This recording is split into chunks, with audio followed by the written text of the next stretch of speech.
சீக்கிரம் போயிட்டு சீக்கிரம் வந்துடணும். வந்துட்டு ஹோம்ஒர்க் எல்லாம் முடிக்கணும் கடகடன்னு அவனுக்கு.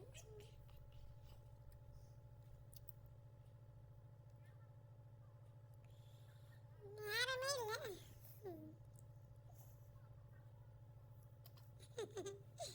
என்ன செய்வாங்க காலையில இன்னைக்கு கேளுங்க. காலையில சமையல் எல்லாம் பண்ணிட்டு சோறு பொங்கி கீரை குழம்பு காலையில வச்சு ஸ்நாக்ஸ் எல்லாம் காலையில டிஃபனு லஞ்சு ஸ்நாக்ஸ் எல்லாம் செஞ்சிருவேன்.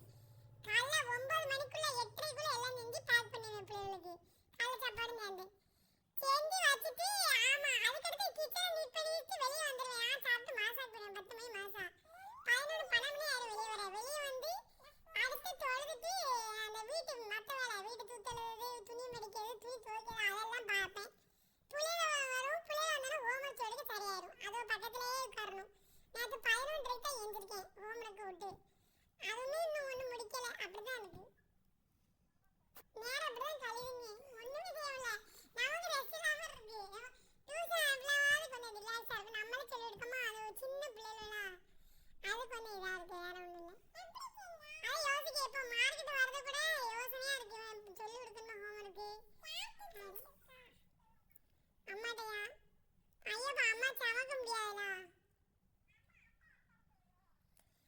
அத்தா வரும் ஒவ்வொரு கடையாக சுமந்துட்டு போகணும்ல. அதான் எனக்கு யோசிக்கேன்.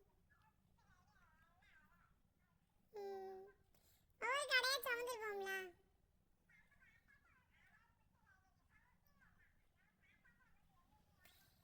அம்மா எல்லாமே எனக்கு வாங்கி வந்துடும். இருந்தாலும் நம்ம சமைக்கணுமே எனக்கு சங்கடமா இருக்கு. நம்மளே வாங்கிடுவோம். ஐயோ பாவம் நான் வந்துடுவேன். பார்த்தா வாங்கி வந்துடுங்க டக்கு டக்குன்னு. அவ்வளோதான் அதே போதும்.